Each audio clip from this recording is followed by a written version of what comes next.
दोस्तों नमस्कार, मैं कमलेश कुमार झा। आप देख रहे हैं लोक न्यूज।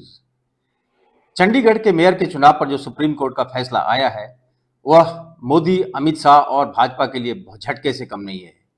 एक ही झटके में मेयर के चुनाव को रद्द कर दिया गया, यानी उसे अवैध घोषित कर दिया गया। आप जानते हैं कि मेयर के चुनाव में भारतीय जनता पार्टी को बहुमत नहीं था, यानी उनको सीटें कम थी, सिर्फ 15 सीटें पार्षद की सीटें थी और इंडिया गठबंधन ने आम आदमी पार्टी और कांग्रेस को मिलाकर 20 सीटें उनके पास थी और बहुमत का आंकड़ा उनके पास था।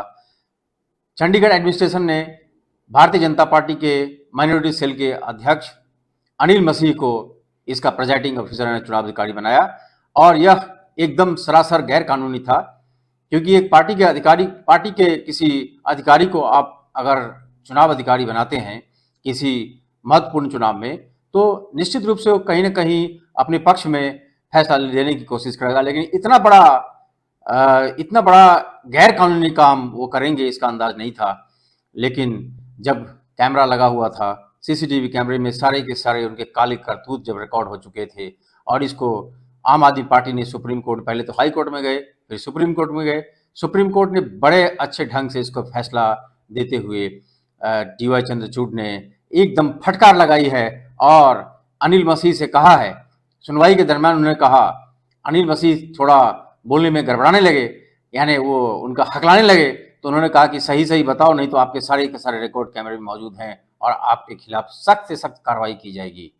तब अनिल मसीह डर गए और उन्होंने सारे के सारे सही बात कबूल कर लिए कि उन्होंने बैलेट पेपर के साथ छेड़छाड़ की थी, उन्होंने दागदार बनाया था और अवैध घोषित किया था। उन्होंने मान लिया कि 8 मतों को उन्होंने अवैध घोषित कर दिया था। और देखिए भाजपा की चाल, कितने नीच हरकत तक जा सकते हैं ये। आप देखिए कि उन्होंने क्या किया। उसके बाद वो कहने लगे कि ठीक है, कोई बात नहीं, इस चुनाव को रद्द किया जाए और फिर से चुनाव कराया जाए। क्यों? क्योंकि आम आदमी पार्टी के 3 जो पार्षद थे उन्होंने अपने पक्ष में कर लिया था। आप जानते हैं कि भारतीय जनता पार्टी के पास आजकल बहुत पैसे हैं, कहाँ से आए हैं इसका कभी हम और खुलासा करेंगे, परंतु इन पैसों के बल पर उनको पता है कि कहीं भी किसी को भी खरीदा जा सकता है और उन्होंने 3 आम आदमी पार्टी के पार्षद को अपने पक्ष में मिला लिया था और वो चाहते थे फिर से चुनाव हो और इन 3 पार्षद के सहारे वो चुनाव जीतते थे। लेकिन सुप्रीम कोर्ट ने ऐसा तगड़ा झटका दिया है कि मोदी और अमित शाह और भारतीय जनता पार्टी के नेताओं को रात को नींद नहीं आती होगी। आप जानते हैं कि चंडीगढ़ केंद्र शासित प्रदेश है और इसके सारे के सारे एडमिनिस्ट्रेशन जो है वो केंद्रीय गृह मंत्री के पास रहता है, डायरेक्ट अमित शाह के पास रहता है, तो अमित शाह का इसमें हाथ नहीं होगा, सवाल ही नहीं उठता है। वो जानते हैं इसको कैसे हैंडल करना है और अमित शाह बिना मोदी जी को पूछे हुए कोई काम नहीं करते। तो ये आप जान सकते हैं कितना बड़ा घालमेल है। और मेरा पूरा दावा है कि भारतीय जनता पार्टी के सारे लोग पहले से उन्होंने प्लानिंग की थी कि किसी भी तरह से मेयर के चुनाव को जीतना है, क्योंकि इंडिया गठबंधन के बाद बनने के बाद वो पहला चुनाव था और बड़े बेशर्मी से भारतीय जनता पार्टी के जो अध्यक्ष, राष्ट्रीय अध्यक्ष JP नड्डा ने कहा कि इंडिया गठबंधन की हार यहां से शुरू हो चुकी है। कितने नीचे स्तर तक ये राजनीति को ले जाएंगे भारतीय जनता पार्टी के लोग। बड़े आश्चर्य की बात है कि सामने से धांधली होते हुए भी उनको पता था कि किस तरह से प्लानिंग किया गया है और उन्होंने इसको अंजाम दिया। इनकी प्लानिंग के तहत धारा 340 के तहत अनिल मसीह के ऊपर कार्रवाई हो सकता है। सुप्रीम कोर्ट ने जिस प्रकार से संज्ञान लिया है उन पर कठोर कार्रवाई हो और कुलदीप कुमार जो इंडिया अलायंस के कैंडिडेट थे उनको विजयी घोषित कर दिया है सुप्रीम कोर्ट ने। और मनोज सोनकर जो धांधली के तहत चुनाव जीतकर आए थे उनको गद्दी से उतार दिया है। सुप्रीम कोर्ट का पावर इसे ही कहते हैं। लेकिन सवाल ये उठता है कि इसमें जिनका हाथ है, उनके आकाओं का हाथ है, जब तक उनके गिरबान पर हाथ नहीं पहुंचेंगे भारत में ऐसा ही चलता रहेगा।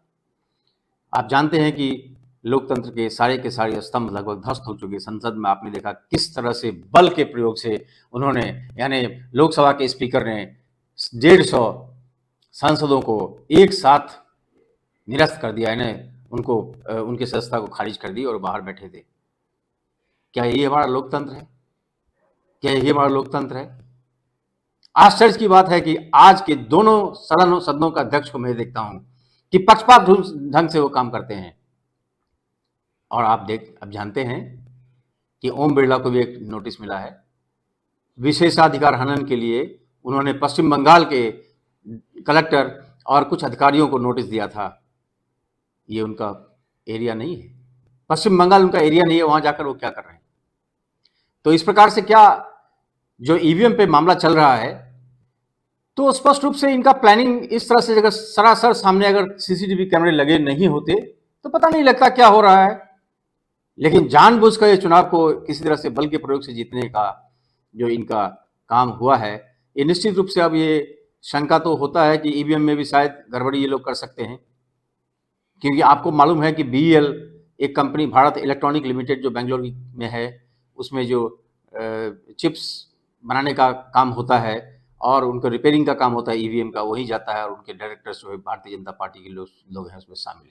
अब आप अगर यह सब सामने आया है तो कैसे निष्पक्ष उस ईवीएम मशीन का रिपेयरिंग होगा, किस तरह से उन पर चिप लगाए जाएंगे, और बीईएल में जो अगर डायरेक्टर्स भारतीय जनता पार्टी के बैठे हैं तो आप समझ सकते हैं कि चंडीगढ़ का मॉडल वहां भी चलेगा। ये बड़े बेशर्मियत के साथ भारतीय जनता पार्टी आज सब काम कर रही है, और आप जानते हैं कि लोकतंत्र के सारे का सारे स्तंभ समाप्त हो चुके हैं। आपने संसद की बात मैंने अभी की, दूसरी बात मीडिया का हाल देख लीजिए कि लगभग सारे के सारे मीडिया भारतीय जनता पार्टी के मुट्ठी में हो चुके हैं, और वहां पे जो भी पीएमओ के ऑफिस से उनको इंस्ट्रक्शन मिलता है उस प्रकार से न्यूज चलाते हैं, दिन रात हिंदू मुस्लिम करके लोगों के मन को विषाक्त करते हैं और भारतीय जनता पार्टी के तरफ लोग उन लोगों को उनके दिमाग को ले जाते हैं।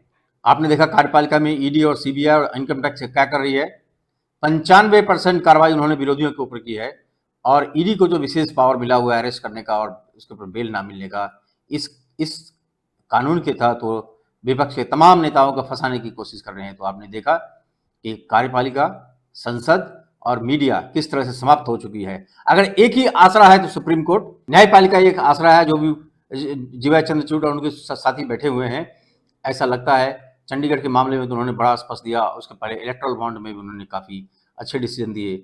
मैंने एक बहुत पहले 2-3 महीने पहले एक वीडियो बनाया था जिसमें इलेक्ट्रल बॉन्ड को पूरा कवर किया था, किस प्रकार से इलेक्ट्रल बॉन्ड बहुत बड़ा धांधली है, चुनाव की चंदा का धांधली है, क्योंकि उसमें ये पता नहीं लगता किसने दिया है। ए ने दिया, कुछ स्टेट बैंक ऑफ इंडिया की नोटिफाइड ब्रांचेज हैं जो इश्यू करते हैं इलेक्ट्रल बॉन्ड को, और कोई भी जाके वहां पर ले सकता है। डिफरेंट डिनोमिनेशंस में अलग अलग अमाउंट के बॉन्ड मिलते हैं, वहां पर आप वहां जाके ले सकते हैं। आप किसी एक अमुक आदमी को दे सकते हैं, अमुक आदमी किसी दूसरे आदमी को दे सकता है, वो फिर तीसरे आदमी को दे सकता है और चौथे आदमी को दे सकता है, और चौथा आदमी जाके किसी पॉलिटिकल पार्टी को देगा और वो पॉलिटिकल पार्टी उस बॉन्ड को जाकर इनकैश करवाएगी और अपना पैसा ले लेगी वहां से। लेकिन ये कोई खुलासा नहीं होगा।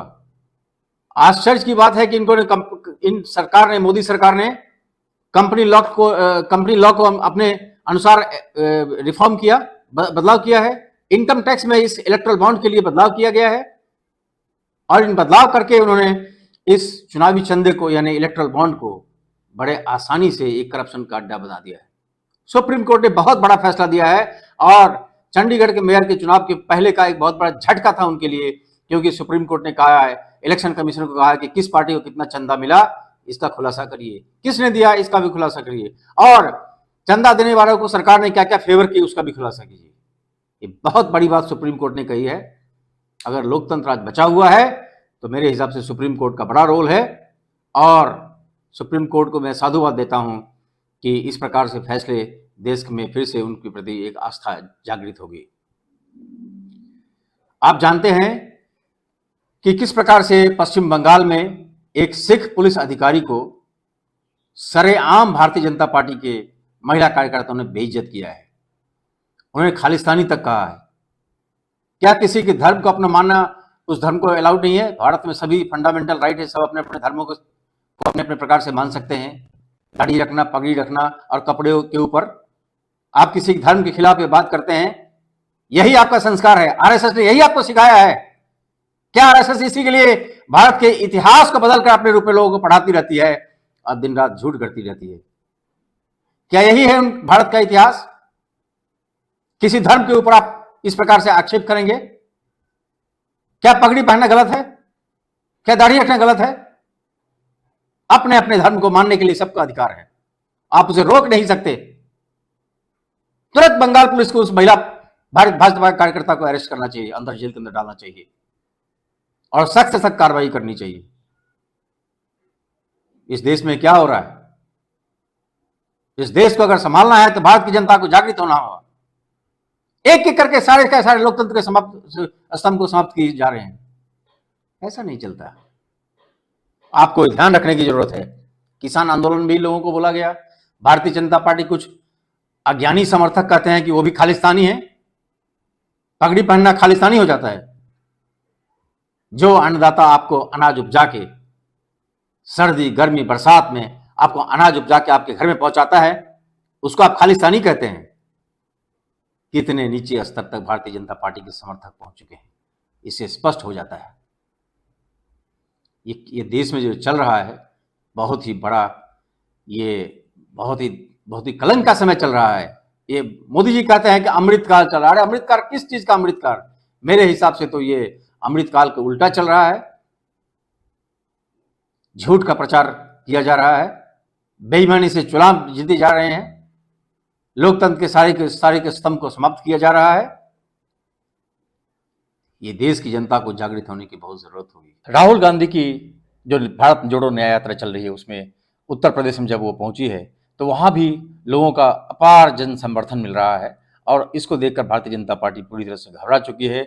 मोदी और अमित शाह, जेपी नड्डा, सब, राजनाथ सिंह सब घबरा चुके हैं और उन्होंने उलझुल केस के अंदर फिर राहुल गांधी को एक नोटिस दिलाया था। बहुत पहले का मामला जिसमें उन्होंने अमित शाह पर कुछ कमेंट किया था और इसके तहत उन पर मानहानि का मुकदमा किया गया था और उन्हें फिर से अदालत में हाजिर होना पड़ा और उनको आसानी से जमानत मिल चुकी है। तो ये भारतीय जनता पार्टी जहाँ जहाँ भी राहुल गांधी पहुँचते हैं वहाँ पर या तो नीतीश कुमार जैसे लोगों को तोड़ लेते हैं या फिर हेमंता बिस्वा शर्मा से उनको अरेस्ट करने की बात की जाती है। जब वो झारखंड पहुँचते हैं तो हेमंत सोरेन वाला मामला हो जाता है। तो भारतीय जनता पार्टी अपने, अगर इस प्रकार से उनको लगता है कि वो 400 पार हो जाएंगे उनके एनडीए, या फिर वो 370 के पार हो जाएंगे सीट में, तो क्यों इस तरह के हथकंडे अपनाते हैं? इसका मतलब कहीं ना कहीं उनको डर है। और हमें पता चला है कि भारतीय जनता पार्टी का इंटरनल सर्वे ये बताता है कि उनके पास सिर्फ 200 सीट लोकसभा 2024 के चुनाव में आ रहे हैं और इसी तरह से घबराहट में वो राहुल गांधी की न्याय यात्रा को जगह जगह डिस्टर्ब करने की कोशिश कर रहे हैं। और राहुल गांधी भी इस करारा जवाब देते हुए वो एक एक चुन चुन के 73% की बात करते हैं, यानी 76% पिछड़े लोग जिनको आज तक कहीं मौका नहीं मिला उनकी बात करते हैं, गरीबों की बात करते हैं। तो राहुल गांधी भी उसका करारा जवाब दे रहे हैं। समाजवादी पार्टी और कांग्रेस का जो गठबंधन की बात चल रही है गोदी मीडिया में, यानी उनका गठबंधन के टूटने की बात चल रही है, वो हास्यास्पद है क्योंकि ये हर एक पार्टियों का एक अपना पक्ष रखने का अधिकार होता है कि उनको ज़्यादा से ज़्यादा सीट मिले और अगर राजनीति करते हैं तो ज़्यादा से ज़्यादा सीट लेने की कोशिश सब करते ही हैं गठबंधन है। तो इस तरह से कुछ बातें चल रही है, लेकिन मेरे विश्वस्त सूत्र बताते हैं कि यह गठबंधन हो जाएगा और गठबंधन होने के बाद ये जो 2024 की स्थिति होगी वो बहुत चौंकाने वाली होगी। आप हम देखेंगे। इन्हीं समाचारों के साथ कमलेश झा को दीजिए इजाज़त। नमस्कार।